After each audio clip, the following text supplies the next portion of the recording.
अब विनोद जी को हम लोग सुने और सब लोग बैठे हैं। आदरणीय विनोद निगम जी जैसे वरिष्ठ रचनाकार, मुझे लगता है पहली बार वो जांजगीर आए हैं और उनका आशीर्वाद हमारी पूरी रचना बिरादरी को मिलेगा। और अगर ना हो तो वहीं से वो रचना पाठ करें, पाठ लेंगे। जी जी जी। तो मुझे कहना ना पड़े, आप सब की सहमति और समर्थन तालीम कितनी मिलती है।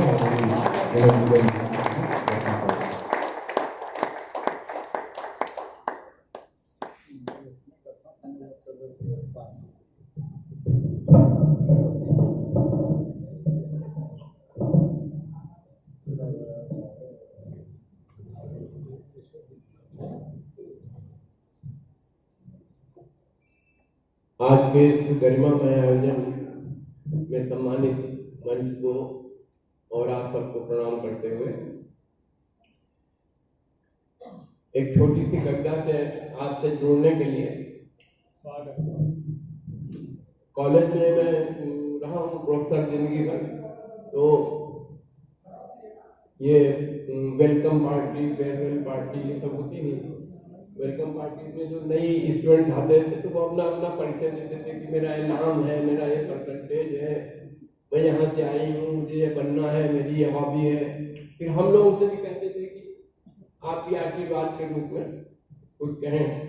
तो मैं भी 2-4 लाइन उन्हीं की तर्ज में अपने परिचय है कि उनको सुना देता था। तो उसी माध्यम उस छोटी सी कविता से आज से जुड़ते हुए फिर आगे गीत आपको सुनाता हूँ। कहता हूँ कि मुझे जमाने भर का गम है। साहित्यकार हूँ, कवि हूँ, रचनाकार जो होता है उसके हृदय में सारे समाज की, सारे युग की पीड़ा होती है। मुझे जमाने भर का गम है, और मेरा नाम विनोद निगम है। मुझे जमाने भर का गम है, मेरा नाम विनोद निगम है। चुप रहना मेरी हॉबी है, चुप रहना मेरी हॉबी है, यही सफलता की चाबी है। चुप रहना मेरी हॉबी है, यही सफलता की चाबी है। तुम भी काम करो, कम बोलो, उन्नति के दरवाजे खोलो, बहुत दूर आगे जाओ तुम, नभ में परचम लहराओ तुम, ये मेरा आशीर्वाद है, मुझे बुलाया धन्यवाद। ये एक छोटी सी कविता आपसे जोड़ने के लिए। अभी कविता की भी चर्चा हो रही थी, तो मैंने भी कभी मेरे मन में आता है कि कविता के बारे में बहुत सारे पूर्वाग्रह लोगों के मन में रहते हैं कि कविता लिखने के लिए ये सब करना पड़ता है, ग्रंथ पढ़ने पड़ते हैं, और सपने और कल्पनाएं और सब का जुगाड़ करना पड़ता है। तो मैंने भी 4-6 लाइन में मुझे कविता के बारे में क्या समझ में आता है कि कविता कैसी हो, ऐसी मैंने कुछ पंक्तियां लिखी हैं, उनसे शुरू करते हैं। मैं कहता हूं कि नहीं ढूंढ कर लाना पड़ता, नहीं ढूंढ कर लाना पड़ता, ना सपनों में जाना पड़ता। नहीं ढूंढ कर लाना पड़ता, ना सपनों में जाना पड़ता। शास्त्र ग्रंथ की नहीं जरूरत, सुबह शाम का नहीं मुहूर्त। भीड़ भाड़ में मिल जाती है, गलियों सड़कों खिल जाती है। पीड़ा में निखरी रहती है, आसपास बिखरी रहती है। पीड़ा में निखरी रहती है, आसपास बिखरी रहती है।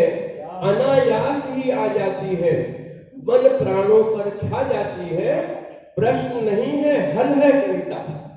प्रश्न नहीं है, हल है कविता। निर्झर बहता जल है कविता।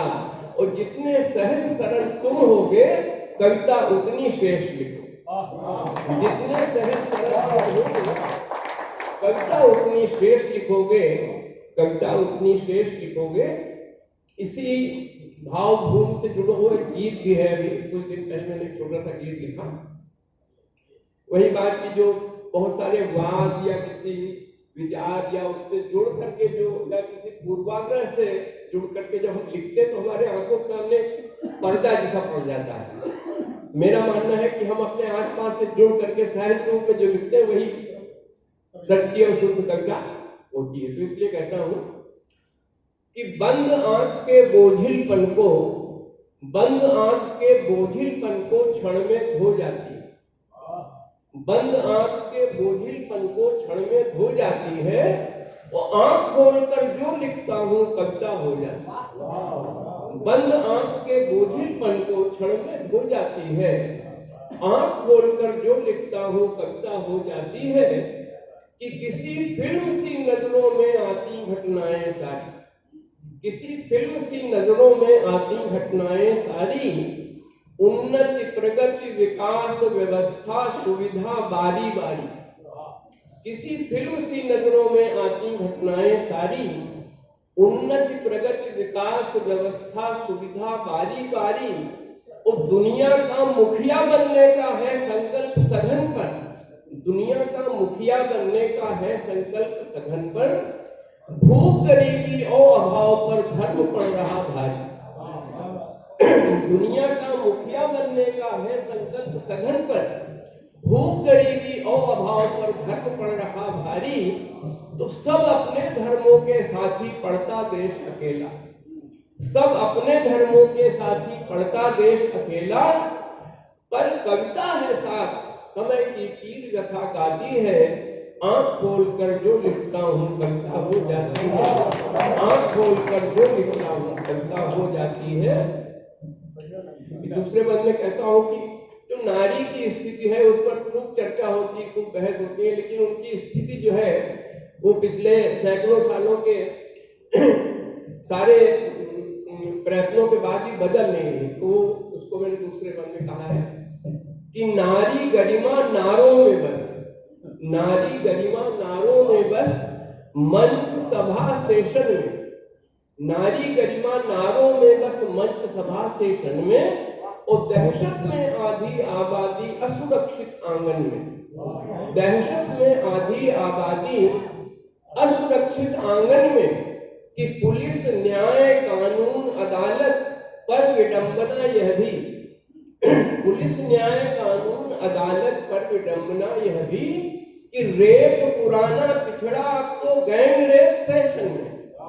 नारी गरिमा नारों में बस, नारी गरिमा नारों में बस, मंच सभा सेशन में। तो दहशत में आधी आबादी असुरक्षित आंगन में। पुलिस न्याय कानून अदालत पर विडंबना यह भी। कि रेप पुराना पिछड़ा अब तो गैंग रेप फैशन में।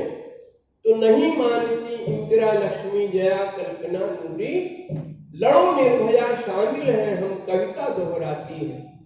लड़ो निर्भया शामिल हैं हम कविता दोहराती है। आंख खोलकर जो लिखता हूँ कविता हो जाती है, बंद आंख के बोझिलपन को क्षण में धो जाती है। अंतिम मन, जो हमारी नई पीढ़ी है, बच्चे हैं, उनके लिए भी हम कितना भी कोशिश कर रहे हैं, लेकिन उनका भविष्य बन नहीं पा रहा है। इसको मैंने अंतिम मन में लिया है। क्योंकि छोटे छोटे बच्चों की पढ़ाई इतनी महंगी हो गई है कि उसमें जो पेरेंट्स हैं भावा के, उनकी कमर ही टूट जाती है। कहता हूँ कि भारी फीस ड्रेस वाहन डोनेशन पिता बिंधे हैं। भारी फीस ड्रेस वाहन डोनेशन पिता बिंधे हैं। वो होल डाल जैसे बसते बच्चों की पीठ लदे हैं। भारी फीस ड्रेस वाहन डोनेशन पिता बिंधे हैं। वो होल डाल जैसे बसते बच्चों की पीठ लदे हैं।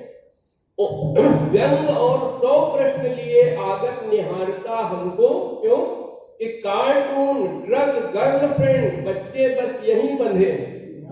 कार्टून ड्रग गर्लफ्रेंड बच्चे बस यहीं बंधे हैं। पर इनमें नेहरू सुभाष अब्दुल कलाम भी होंगे। शब्द शब्द आखिर आखिर में कविता समझाती है। आंख खोलकर जो लिखता हूँ कविता हो जाती है। बंद आंख के बोझिलपन को क्षण में धो जाती है। आंख खोलकर जो लिखता हूँ कविता हो।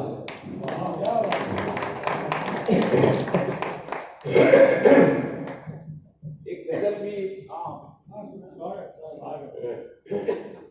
कुछ गजलें भी हमने लिखी। मेरे चचा थे, बहुत बड़े हिंदुस्तान के शायर थे, कुमार बाराबंकी। बाराबंकी मेरा जन्म का घर है लखनऊ के पास। तो कुमार बाराबंकी साहब बड़े शायर थे। मेरे पिताजी के क्लासमेट होते, इसलिए मैं उनको चचा कहता था। आते भी थे मेरे पास, गंगाबाद में रुकते थे, तो वो कहते थे भाई तू भी कर। वो इतने बड़े शायर थे कि उनको सैगल और बेगम अख्तर ने भी गाया है, इश्क बर्बाद करेगा हमें मालूम न था। फिर वो गलत महमूद ने उनको गाया है, तस्वीर बनाता हूँ तेरी तस्वीर नहीं बनाती। और आज के गायक हरिहरन भी उनको गाते हैं, वो फिर से हमें याद आने लगे हैं जिन्हें भूलने में जमाने लगे। तो उन्होंने कहा, तो मैंने भी 2-4 किस्में लिखी थी। और वो अदम साहब का जो गजल के बारे में वो है, अदम गोल्डी कहते हैं कि जो गजल माशूक के जलवों से वाकिफ हो चुकी, हजारों साल से इश्क और माशूक की बात जो है गजल में रहती है, तो अदम गोल्डी कहते हैं कि जो गजल माशूक के जलवों से वाकिफ हो चुकी, अब उसे बेवा के माथे की शिकन तक ले चलो। अब उसे बेवा के माथे की शिकन तक ले चलो। तो उसी मतलब आजकल के परिवेश को देख करके मैंने 2-4 गजलें कहीं, और एक आध शेर उसके पहले, क्योंकि मैं कम लिखता हूँ, मित्रों कहते हैं यार आप लिखते तो अच्छा हो, लिखते क्यों नहीं जाता, तो उनके लिए मैंने 2 शेर कहे हैं और वो गजल फिर सुनाएंगे, फिर एक आध गीत सुनाएंगे। और आगे कहता हूँ कि दर्द जब इंतहा से सहता हूँ, दर्द जब इंतहा से सहता हूँ, तब कहीं एक शेर कहता हूँ। दर्द जब इंतहा से सहता हूँ, तब कहीं एक शेर कहता हूँ। और सिर्फ दीवार है नहीं दर है, आजकल जिस मकान में रहता हूँ। और मुश्किलों के सुलगते जंगल हैं, जिनमें सूखी हवा सा बहता हूँ।